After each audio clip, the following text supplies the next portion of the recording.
Hi, my name is George, and my son Goran's been at RP4K now for 2 years. Goran started it last year after doing a different program that he outgrew. Last year, when he was doing this, he loved the personalized attention that he gets from the small class size. They say it's 4 kids per instructor, but it really did work out that it was 3 or 2 in most classes. And if we ever did miss a class, they were very accommodating with making up makeup classes.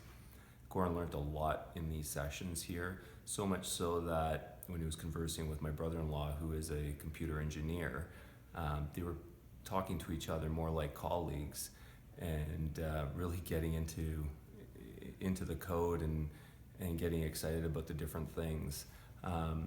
His experience was so positive. He skipped a level. He's now moved up, and he's most of the way through this current semester, and he's already talking about how he's excited to learn Python and how that code can be applied to a number of different things outside of just programming a game. My wife and I are super excited by this program, as we both are in a position to hire people and are always looking for people who are program literate. And we view that coding is the language of the future, and that all of our kids should be learning this, and this is an amazing springboard to learning those skills.